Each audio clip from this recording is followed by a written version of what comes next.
Bapak Ibu Saudara sekalian, apa kabarnya? Bertemu lagi di Sekolah Minggu Gereja Baptis Efrata. Kita sudah masuk bab yang terakhir di tribulan ini. Tapi sebelum itu, mari kita berdoa. Tuhan Yesus, kami ucap syukur untuk kebaikan Tuhan sehingga kami bisa belajar lagi tentang kebenaran firman-Mu. Berkati kami supaya kami mengerti, memahami, dan melakukannya dalam hidup kami. Kami bersyukur sudah 13 bab yang kami pelajari. Dan ini bab terakhir, kami ingin mengingat kembali pelajaran-pelajaran yang lalu. Tolong Tuhan berkati kami supaya kami lebih memahami dan bisa melakukannya dalam hidup kami. Hanya di dalam nama Yesus kami percaya berdoa. Haleluya. Amin. Bapak Ibu Saudara sekalian, murid remaja, dewasa dan senior, kita akan belajar tentang kebaikan Tuhan. Dari bab pertama sampai bab yang ke-12, kita diajari untuk bagaimana caranya Tuhan memberkati kita. Walaupun kita belajar dari kisah di masa lalu, tetapi apa yang kita pelajari masih bisa kita praktekkan sampai hari ini. Walaupun itu terjadi udah mungkin ratusan tahun yang lalu, tetapi apa yang kita pelajari ratusan tahun yang lalu itu masih bisa kita terapkan hari ini. Pelajaran kita hari ini mengingat kembali pelajaran pertama sampai pelajaran yang ke-12. Ayatnya untuk Bapak Ibu Saudara sekalian pasti mengingatnya dari Kejadian 1 ayat 1 sampai seterusnya. Kita akan sama-sama belajar. Jadi Bapak Ibu Saudara sekalian yang ada di rumah, kita buka lagi ingatan kita untuk pelajaran-pelajaran di awal. Pelajaran yang pertama, kita dibuka dengan satu cerita penciptaan yang ditulis oleh Musa. Dan Musa sendiri padahal waktu itu dia sudah hidup jauh setelah penciptaan, tetapi kuasa Roh Kudus, kuasa Tuhan sendiri yang menuntun Musa untuk menuliskan setiap bagian dari penciptaan tersebut. Kejadian 1 ayat 1:31. Kita mengambil judul waktu itu adalah ciptaan Allah yang indah bagiku. Bagaimana Tuhan menciptakan langit dan bumi, menciptakan dunia ini, dan semua yang diciptakannya adalah tujuannya untuk tempat tinggal ciptaan yang paling mulia adalah manusia. Tuhan telah menyiapkan segala sesuatu sebelum menciptakan manusia. Sebagai bukti kasihnya, manusia sebagai ciptaan yang terungguh dibandingkan ciptaan yang lain. Yang kedua, pelajaran yang kedua kita diingatkan lagi tentang Kejadian 1 ayat 26 sampai pasal yang 2 ayat 27. Jadi Kejadian 1 ayat 26 sampai pasal 2 ayat 17. Tugas dari pencipta. Tuhan memberikan satu tempat yang indah buat manusia. Tandanya Tuhan menunaikan tugasnya sebagai pencipta. Dia bukan hanya menciptakan habis itu dibiarkan, tetapi Tuhan memelihara, memberikan satu tempat yang indah, memberikan satu peraturan buat manusia sehingga manusia bisa hidup nyaman dan tentram. Tuhan menunjukkan kasihnya pada manusia dengan memberikan wewenang, kuasa, dan perintah mengelola ciptaan yang ada. Pelajaran yang ketiga kita diingatkan lagi di Kejadian yang kedua ayat 18 sampai 25. Tuhan bukan hanya menyediakan tempat bagi ciptaannya, tetapi Tuhan juga menciptakan satu lembaga yang indah supaya ciptaannya bisa bertambah banyak, bisa memenuhi bumi, bisa juga membentuk satu organisasi yang untuk memuji dan memuliakan nama Tuhan. Keluarga yang dibentuk oleh Tuhan sendiri lewat Adam dan Hawa. Tuhan juga memberkati keluarga kecil ini. Tuhan memberikan satu tempat, memberikan satu mandat, memberikan satu berkat yang melimpah-limpah lebih daripada ciptaan yang lain. Jadi Kejadian 2 ayat 18 ini menunjukkan kasihnya pada manusia dengan memberikan penolong yang sepadan. Kalau saat ini anak-anak remaja semua sedang berdoa untuk pasangan hidup, atau yang dewasa masih saat ini sendiri, mungkin merindukan satu jawaban doa dari Tuhan untuk pasangan hidup. Belajarlah dari kejadian ini bahwa Tuhan pasti akan menunjukkan pasangan yang seimbang, yang sepadan buat saudari-saudari semua yang saat ini sedang menantikan jawaban Tuhan dengan jodoh yang sepadan. Jangan pernah terburu-buru atau tergesa-gesa dalam mengambil keputusan untuk menikah, untuk berkomitmen dengan orang lain. Karena kalau kita dasarnya hanya emosi, dasarnya hanya satu kebutuhan saja, tetapi tidak ada dasar firman yang kuat, ujungnya nanti pasti tidak akan baik.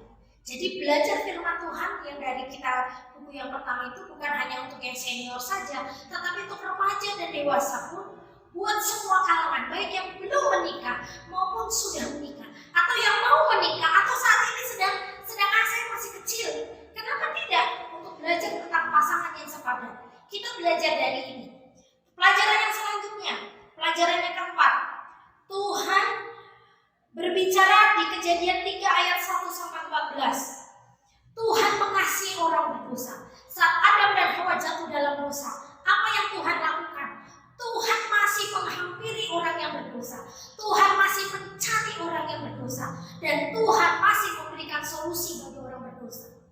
Tetapi terkadang orang yang berdosa sendiri tidak mau menghampiri Sang Pencipta, menghampiri solusi itu sendiri, jalan keluar itu sendiri. Karena apa? Tekanan batin, rasa malu, tekanan dari kiri kanan, atau tidak ada keberanian untuk mengaku. Tetapi hari ini kita diingatkan lagi, Tuhan menunjukkan kasih-Nya dengan menemui manusia yang telah melanggar perintah-Nya. Saat ini kalau Bapak Ibu sedang melakukan satu pergumulan hati, pergumulan batin, sehingga ada satu kegentaran di hati ini, rasanya tidak ada satu orang pun yang peduli, terus merasa bahwa Tuhan itu jauh. Coba belajar dari Kejadian 3 ini. Saat Adam dan Hawa jatuh dalam dosa, Tuhan masih peduli.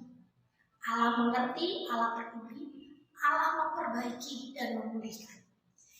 Selanjutnya kita juga belajar di Kejadian 3 ayat 15-24. Ini yang indah. Saat manusia jatuh dalam dosa, Tuhan tidak tinggal diam. Tuhan tidak cuci tangan dan meninggalkan begitu saja. Mungkin manusia bisa ya sakit hati pada orang lain, melupakan atau tidak menganggap teman atau tidak menganggap keluarga lagi. Tetapi Tuhan tidak seperti itu. Tuhan berjanji ada satu keselamatan yang akan dikerjakan oleh Tuhan bagi manusia itu sendiri. Jadi Kejadian 3 ayat 1-24 ini mengajarkan kita saat manusia jatuh dalam dosa, Tuhan masih mengasihi. Jadi subtema yang pertama, pelajaran kita yang pertama itu, Tuhan telah menunjukkan kasih-Nya dan janji keselamatan. Kita masuk subtema yang kedua di pelajaran yang ke-6, Kejadian 12 ayat 1-9. Kita belajar tentang panggilan Abraham. Abraham dipanggil Tuhan untuk pergi dari tempatnya. Dari Ur Kasdim dia harus pergi. Dia harus meninggalkan kekayaannya, dia harus meninggalkan keluarganya, dia harus meninggalkan tempatnya selama ini tinggal, bertumbuh. Dia harus datang ke tempat asing. Tetapi waktu yang panggil itu Tuhan, dia dengar. Dia gak berbantah-bantah sama Tuhan. Dia langsung bilang, ya Tuhan, aku berangkat. Dia ajak istrinya, dia ajak ponakannya, dia pergi ke tempat asing. Pasti di tempat asing harus beradaptasi lagi, harus mencari mata pencarian yang baru lagi, harus berhati-hati dengan orang lain karena kita nggak tahu orang itu bagaimana. Tetapi Abraham memegang janji, kalau Tuhan yang memanggil, Tuhan pasti pelihara. Panggilan Tuhan bagi Abraham ini untuk menjadi berkat. Jadi Abraham nurut. Terus kita belajar lagi di pelajaran 7 tentang Kejadian 12 ayat 10-20. Waktu itu Abraham menyimpang dari janji Tuhan. Masih ingat ceritanya? Waktu Abraham harus pergi ke Mesir karena Kanaan itu terlanda kelaparan, dia harus pergi. Di tengah jalan dia bilang sama istrinya, kamu harus ngaku jadi adikku. Sebenarnya memang Sarah itu adiknya. Zaman dulu masih diperbolehkan untuk pernikahan dalam keluarga. Tetapi kan ada ikatan yang lebih dekat dari itu, yaitu ikatan suami istri yang dia hilangkan hanya demi keamanan, hanya demi egoisnya, hanya demi untuk satu perlindungan untuk dirinya sendiri, tidak memperhitungkan perlindungan untuk istrinya. Akhirnya seluruh istana Firaun dihukum. Saya masih ingat waktu itu saya menyampaikan omongan ini, saya katakan kepada Bapak Ibu Saudara sekalian, satu orang melanggar, satu orang menyimpang, yang kena bukan hanya dia saja, tetapi orang di sekitarnya itu pasti akan kena. Jadi saat Anda melakukan dosa, akuilah itu di hadapan Tuhan dan orang sekelilingmu, dan jadikanlah satu pelajaran dan belajar maju untuk tidak melakukan dosa itu lagi. Karena pemulihanmu akan memulihkan orang sekitarmu. Waktu Abraham mengakui kesalahannya, Tuhan memulihkan. Tulah itu dicabut dan akhirnya semuanya pulih. Abraham pun diberkati kembali. Pelajaran 8, Kejadian 18 ayat 1-15, dan belajar juga di Kejadian 21 ayat 1-7. Tuhan berjanji memberikan anak. Penggenapan janji Tuhan pada Abraham menjadi berkat bagi semua bangsa. Saat Tuhan berjanji memberikan anak kepada Abraham, Abraham bukan anak muda. Dia bukan orang yang gagah. Sarah juga bukan perempuan muda, tapi perempuan yang sudah menopos. Bagaimana orang menopos bisa hamil lagi? Tetapi kalau Tuhan sudah berjanji, siapa yang bisa menghalanginya? Saat ini mungkin Bapak Ibu sudah menanti jawaban Tuhan. Kalau Tuhan sudah berjanji pada Anda, jangan pernah ragu, jangan pernah galau, jangan pernah sangsi bahwa Tuhan itu sanggup apa nggak sanggup. Belajar dari Abraham, dia sanggup. Dia tidak peduli umurnya. Kalau Sang Pencipta sendiri yang berjanji, manusia bisa berbuat apa? Kalau Abraham sudah mengiyakan dan mengimaninya, belajar dari Abraham. Kita mengimani janji Tuhan. Tetapi bukan berarti saat kita mengimaninya seperti orang fasik. Oh iya, saya percaya. Habis itu tidak melakukan apa-apa. Tetapi saat kita percaya, kita mau belajar bersama Tuhan. Kita mulai berjalan bersama Tuhan. Mulai melangkah iman ini dan menumbuhkan iman ini. Itu yang Tuhan inginkan. Kita belajar di Kejadian pelajaran ke-9, Kejadian 22 ayat 1-19. Penggenapan janji Tuhan atas Abraham agar menjadi berkat bagi banyak bangsa. Bagaimana seorang Abraham mempersembahkan anaknya yang tunggal, Ishak. Dia bukan berarti gak punya anak lain, dia punya anak lain Ismail. Tetapi janji Tuhan bukan di Ismail, janji Tuhan itu di Ishak.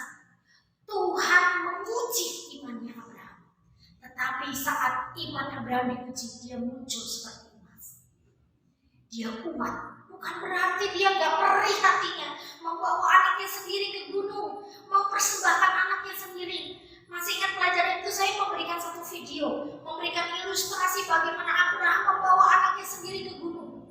Saat dia ingin mempersembahkan anaknya, Tuhan menolong. Mungkin saat ini kita diuji dengan beberapa hal yang tidak masuk akal. Kita kehilangan pekerjaan, kehilangan keluarga, kehilangan orang yang dikasihi, atau mungkin kehilangan kesempatan-kesempatan emas untuk berprestasi hanya karena kita Kristen, kita nggak bisa dapat apa-apa. Tetapi ingat baik-baik, cerita Abraham ini mengingatkan kita saat kita percaya sama Tuhan, saat kita mengikut Tuhan, saat kita nurut patuh sama Tuhan, Tuhan gak tutup mata atas hidupmu. Kita belajar lagi di subtema yang ketiga. Subtema yang kedua kita sudah belajar tentang Abraham. Subtema yang ketiga kita belajar tentang Daud, seorang anak muda, 7 bersaudara. Dia yang paling kecil. Kakak-kakaknya tentara gagah luar biasa, tapi dia cuma penggembala. Dombanya pun tidak banyak, bukan ratusan, hanya hitungan jari. Tetapi waktu Samuel datang, 1-16 ayat 1-13, Tuhan bukan melihat body, Tuhan tidak melihat postur tubuh, tidak melihat orang itu pintar bicara atau tidak melihat suaramu bagus atau tidak. Tapi yang Tuhan lihat adalah hati. Ini yang tidak bisa dilihat manusia. Saya tadi melihat satu postingan seorang anak muda yang mengatakan ini, orang yang baik atau tidak baik bisa terlihat dari cara dia menghargai orang yang berbeda dengan dirinya. Terkadang kita tidak bisa menghargai orang yang berbeda dengan kita. Berbeda dalam misalnya postur tubuh gitu kan. Dalam kalau saya normal, oh ini ternyata difabel gitu kan. Atau mungkin saat kita berpakaian dengan model A, sedangkan dia modelnya mungkin model yang lain yang sepertinya kok berandalan, mungkin kesannya tidak rapi. Dan pada saat itulah sebenarnya ujian akan kepribadian kita itu sedang dihadapi oleh kita. Saat kita menghargai orang yang berbeda dengan kita mulai belajar seperti Samuel. Samuel melihat kakak-kakaknya gede gagah, wah ini pasti. Ternyata enggak, yang dipilih cuma anak kecil. Yang suka menggembalakan domba, yang masih kemerah-merahan, sepertinya bau kencur, belum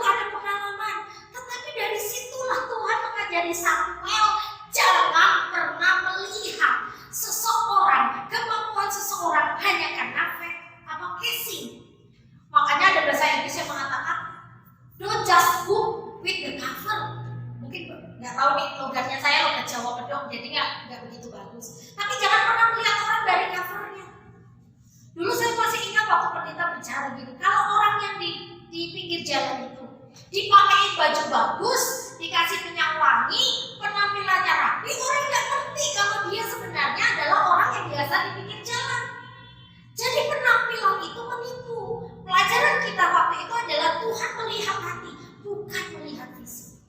Jadi kalau kamu datang ke gereja, Anda semua datang ke gereja, atau saat ini menyaksikan tayangan rohani di mana, di sosmed, di YouTube, atau di lewat grup-grup WA, perhatikan baik-baik, jangan pernah melihat hati. Ini juga menyambung pelajaran kita yang 11, menghargai hamba Tuhan. 1-26 ayat 1-25. Kita diajari seperti Daud untuk menghormati hamba Tuhan, walaupun hamba Tuhan itu terkadang tidak sesuai dengan apa yang kita harapkan.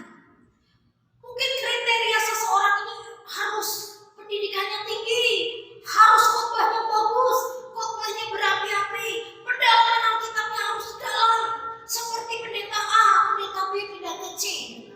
Mulai membanding-bandingkan, tetapi belajarlah seperti Daud. Dia tetap hormat, dia tetap segan untuk menyakiti hamba Tuhan, karena dia mempercayai setiap hamba Tuhan adalah orang yang pernah diurapi Tuhan. Daud tidak punya keberanian. Mungkin saat ini Bapak Ibu tidak cocok dengan hamba Tuhan, tidak pas dengan apa keputusan hamba Tuhan itu, merasa bahwa keputusan hamba Tuhan itu sepertinya kok main-main, sepertinya gak sesuai dengan Alkitabnya, kelakuan hidupnya, kelakuan keluarganya tidak sesuai dengan perintah Tuhan, atau tidak semestinya seperti hamba Tuhan. Tetapi saat dia menjalankan pelayanan ini, ambil sisi positif yang dia beritakan. Jangan pernah kesandung sama hamba Tuhan, karena rugi sekali. Makanya kalau menjadi seorang yang menyampaikan firman Tuhan itu sangat berat sekali. Seperti saya gak usah menonton orang lain. Saya kalau menyampaikan firman Tuhan seperti ini, tetapi kalau di belakang juga saya menjadi diri saya sendiri. Ya kalau ketawa ya cowok-cowokan gitu kan, kalau makan ya begitu gitu kan. Ya kadang-kadang juga mandi sehari sekali. Ya rumah kadang rapi, kadang enggak. Kita punya sisi yang lain. Tetapi kalau semua itu menjadi apa yang saya lakukan di tugas pelayanan ini menjadi kadang-kadang hamba Tuhan kok begitu tuh, guru sekolah minggu begitu tuh, padahal guru sekolah minggu harusnya rapi, rumahnya harus rapi. Terkadang ada sisi-sisi sendiri yang membuat seorang hamba Tuhan atau pelayan Tuhan pun mempunyai sisi yang tidak punya sisi yang pribadi sendiri yang terkadang orang nggak paham untuk memahami apa yang sedang dia jalani. Saat saya bicara dengan beberapa guru sekolah minggu, kadang-kadang saya juga tunjuk-tunjukkan, kadang-kadang juga saya ngomongnya kasar, kadang juga cowok-cowokan, ketawa-ketawa, sindiran, tapi sindiran gitu. Tetapi dalam hal ini teman-teman saya tahu, saya sedang bercanda. Kalau saya serius juga saya ngomong, saya lagi gini, saya nggak cocok begini. Jadi Bapak Ibu Saudara sekalian, saat Anda melihat manusia yang sedang menjalankan tugas pelayanan seperti ini, saya saja punya sisi gelap, saya punya sisi jelek, saya punya sisi yang berdosa istilahnya. Jadi saat di depan mimbar seperti ini, bukan berarti saya layak untuk melayani Tuhan, enggak, tapi saya dilayakkan. Saya juga punya sisi gelap, saya punya sifat yang jelek. Jadi kalau sifat jelek saya, kelakuan saya yang buruk akhirnya menghambat pelayanan ini, saya akan sedih sekali. Tetapi bukan berarti saya tidak berjuang untuk menjadi manusia yang baik. Tapi saat saya melayani Tuhan melayakkan saya, Tuhan mengizinkan saya untuk melayani. Pahamilah, apakah Bapak Ibu sudah bisa memahami saya dan guru-guru sekolah minggu yang lain? Atau kan saat Bapak Ibu sedang melihat pelayan-pelayan Tuhan sedang menyanyi, memuji Tuhan, yang nyanyi ini skip, cepetin. Lagi kayak gini skip gitu. Berarti tidak menghargai hamba Tuhan. Ingatlah hamba Tuhan itu manusia. Dia bukan Tuhan. Anda kecewa sama manusia, silahkan. Tetapi apa yang dia sampaikan, ambil sisi positif. Belajar bahwa setiap siang pasti ada malam. Setiap manusia pasti ada sisi gelapnya. Jangan langsung menuju hamba Tuhan kok kayak gitu. Guru sekolah kok kayak gitu. Kok nggak bisa mengampuni sih? Kan nyampein firman. Terkadang makanya firman Tuhan yang kemarin pendeta bilang di renungan jam 2 Rabu kemarin, penghakiman yang paling kejam itu malah dilakukan oleh orang Kristen itu sendiri. Kita jangan seperti itu. Kita belajar seperti Daud. Bagaimana Daud menghormati seorang Saul, walaupun Saul istilahnya seperti itu. Kita belajar lagi dari Daud di pelajaran yang ke-12 tentang Raja Damai. Daud itu dari suku Yehuda. Keturunannya suku Yehuda akhirnya menjadi Raja Damai, yaitu Yesus sendiri. Matius 1 ayat 1 dan seterusnya dikatakan bagaimana silsilah Tuhan Yesus. Nama Daud disebutkan. Iya kan? Yesus anak Daud, kita katakan yang seperti itu. Jadi kalau nama kita pengen dihargai orang lain, kita dihargai Tuhan, kita dikasih Tuhan. Belajar dari Daud. Dia kecil, dia nggak tahu apa-apa, dia ingusan, nggak berpengalaman. Tapi saat dia mau berjalan dengan Tuhan, dia jadi orang besar. Kalian anak-anak remaja, perhatikan baik-baik kalian hidup saat ini. Kalau kalian main-main dengan hidupmu, kamu tidak akan jadi apa-apa. Belajar dari Daud. Dia disepelekan orang, tetapi anak kecil itu bisa mengalahkan dunia. Anak kecil itu yang ingusan itu bisa mengusir setan, sehingga Saul selalu tenang hatinya saat si Daud mulai menyanyi dengan hati. Anak kecil yang disepelekan itu akhirnya menjadi raja Israel selama 40 tahun. Dan anak kecil itu yang disepelekan oleh orang itu akhirnya menjadi satu garis keturunan oleh Yesus sendiri. Jadi saat engkau memulai sesuatu yang besar, jangan dimulai dari sekarang. Mulailah di saat kamu masih muda. Anak-anak remaja, mulailah hidup benar di hadapan Tuhan. Cari Tuhan, bukan cari kesenangan. Cari perkenanan Tuhan, bukan cari perkenanan pergaulan. Saya cari follower, saya cari like, saya cari apa? Pengakuan. Kalau follower saya banyak berarti saya diakui. Salah. Kehidupan kita yang sebenarnya terjadi nanti saat Anda semua anak-anak remaja berumur di kepala 4 seperti saya. Follower gak penting. Like, comment sama orang-orang itu gak penting. Karena apa? Kehidupan sudah seperti saya di kepala 4 ini adalah kehidupan yang untuk bertahan, untuk bisa bertahan hidup benar di hadapan Tuhan. Cari perkenanan Tuhan. Saat saya menjalani hidup saya yang melihat kehidupan saya benar atau enggak, ya orang yang terdekat sama saya, anak saya, suami saya, pelayan-pelayan yang Tuhan yang lain. Jadi mulailah belajar seperti Daud sampai dia dihargai oleh Tuhan. Raja Damai sudah datang. Tuhan Yesus sudah menebus kita semua. Hargai hidup yang sudah Tuhan berikan dalam hidup kita. Yang senior, Bapak Ibu Saudara sekalian, tante, opa, oma, engkau, mungkin keadaan fisik sekarang sudah nggak memungkinkan untuk kemana-mana. Istilahnya kenangan sedikit sakit, gitu kan. Mau baca Alkitab mata sudah nggak bisa lihat. Mau makan juga serasa udah nggak enak. Rasanya sepertinya Tuhan panggil saja saya udah capek. Tapi ingat baik-baik, teman-teman senior punya satu tugas kuliah, itu menjadi teladan. Menjadi penopang keluarga dalam doa. Pelajaran kita dari pelajaran pertama sampai pelajaran yang ke-12 mengingatkan kita betapa cintanya Tuhan atas hidup kita. Betapa hebatnya Tuhan yang bekerja dalam hidup kita. Makanya judul buku kita hari ini adalah Tuhanku penuh kasih dan setia. Siapa yang penuh kasih dan setia selain Tuhan kita? Saat kita melihat orang lain mulai orang yang murtad, yang beralih agama dari Kristen ke agama yang lain, sedih memang.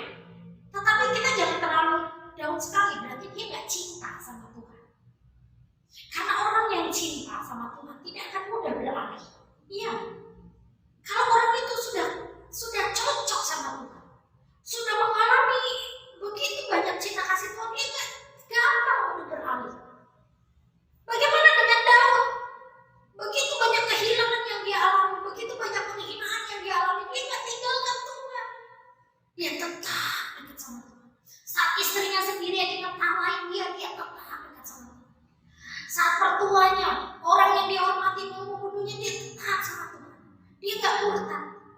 Masa hanya karena pekerjaan, pasangan hidup, kesulitan hidup kita meninggalkan Tuhan? Begitu sepelenya iman. Jadi pelajaran kita hari ini, yang ini buku ini sudah selesai. Kita diingatkan lagi betapa Tuhan mengasihi kita. Betapa Tuhan sangat dekat dalam hidup kita. Di masa pandemi seperti ini, begitu banyak kesulitan, tetapi kita masih bisa bertahan. Masih bisa melakukan perjalanan iman kita masih bisa dijalankan. Walaupun secara online, masih doa online, ibadah online, sekolah minggu online. Tetapi ingat baik-baik, pandemi ini akan segera berakhir. Tapi waktu gereja kita dibuka, saya berharap Bapak Ibu Saudara sekalian semua lebih menghargai Tuhan lagi.